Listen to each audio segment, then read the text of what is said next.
Believe it or not, Warren Buffett wasn't born a billionaire. He had to start with a small amount of money just like most of us. So today we are going to listen to him share his best tips for growing a fortune from a small sum. Enjoy. Good afternoon, Mr. Buffett and Mr. Munger. My name is Grant Morgan. I'm here from New York City. Earlier you had acknowledged that it is a more difficult investment and business environment today than it was when you first started out. My question is, if you were starting out again today in your early 30s, what would you do differently or the same in today's environment to replicate your success? In short, Mr. Buffett, how can I make $30 billion? Start young.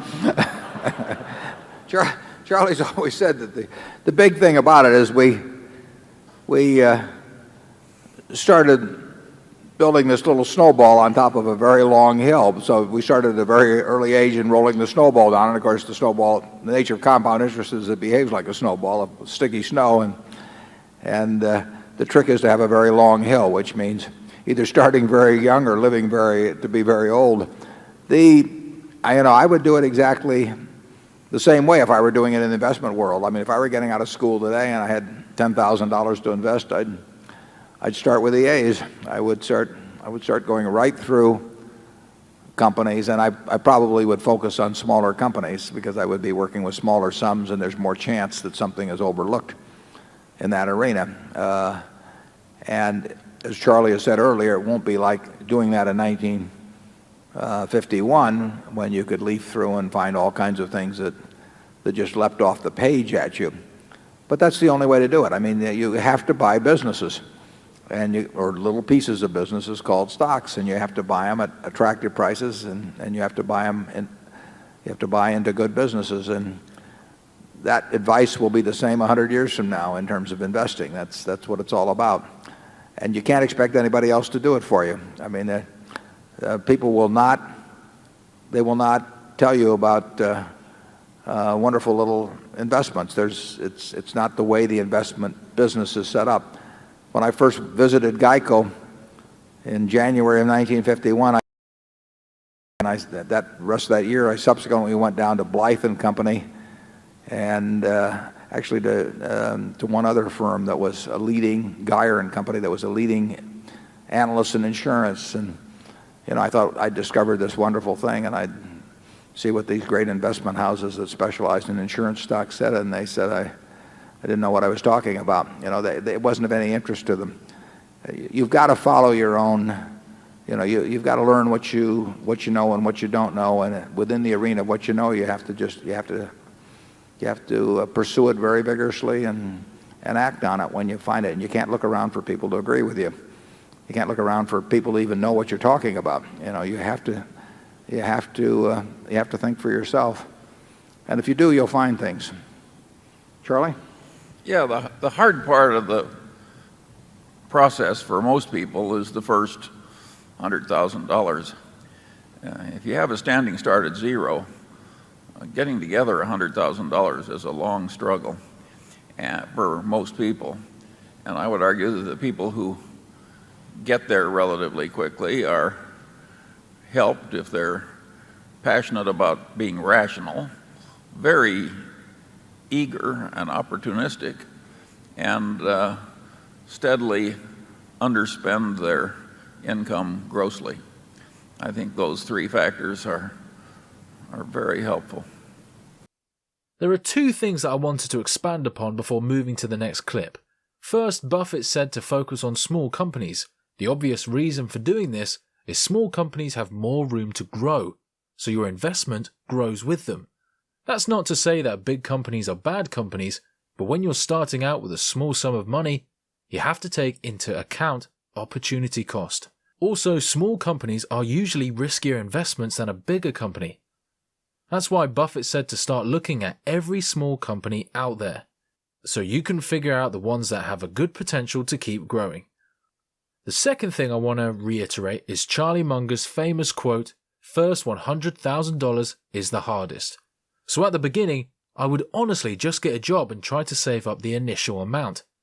That's just my personal opinion. You guys can do what you feel is best for your particular situation. And as you have more money, it becomes easier to make even more. Recently at a talk at the Wharton Business School, Mr. Buffett, you indicated that you were talking about the problems of compounding large size, which I appreciate and understand.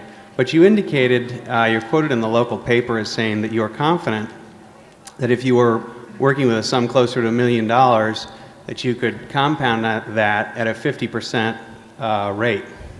For those of us who aren't saddled with the $100 billion problem, could you talk about what types of investments you'd be looking at and where in today's market you think significant inefficiencies exist? Thank you. Yeah, I think I may have been very slightly misquoted, but I certainly said something to the effect that working. I think I talked about this group I get together every 2 years and how I poll that group as to what they think they could compound money at it with 100,000, a million, 100 million, a billion, and other types of sums. And I pointed out how this group of 60 or so people that I get together with every couple of years, how their expectations of return would go very rapidly down this slope. It is true. I think I can name a half a dozen people that I think could compound $1 million, or at least they could earn 50% a year on $1 million, have that as an expectation, if they needed it. I mean, they'd have to get their full attention to be working on the sum. And those people could not compound money, 100 million or a billion, at anything remotely like that rate. I mean, there are little tiny areas which, if you follow what I said on the screen there on that Adam Smith's interview a few years ago, if you start with A and you go through and you look at everything and you find small securities in your area of competence that you can understand the business, I think you can, and occasionally find little arbitrage situations or little wrinkles here and there in the market.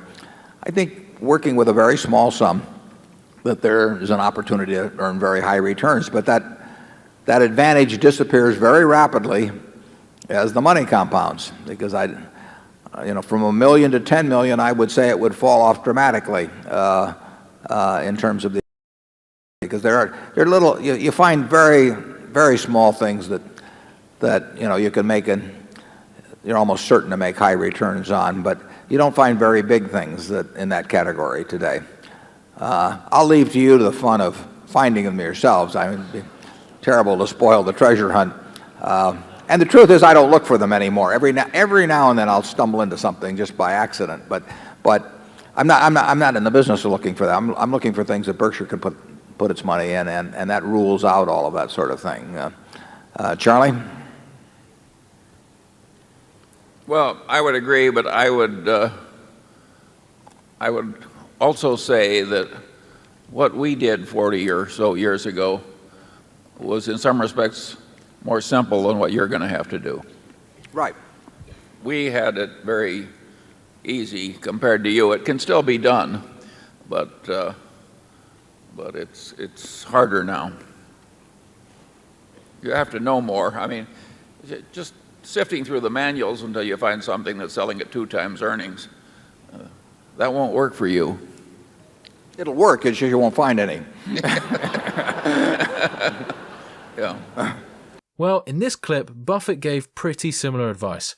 If you have little capital, then just start going through all the small companies in the industries you understand and try to find the one that is selling at an attractive price. Charlie brings up a harsh truth, which is it's a lot harder to find undervalued companies today than it was 50 years ago. That's because there are way more investors who are looking for these deals, and there are supercomputers too that are trying to take advantage of any inefficiency in the market.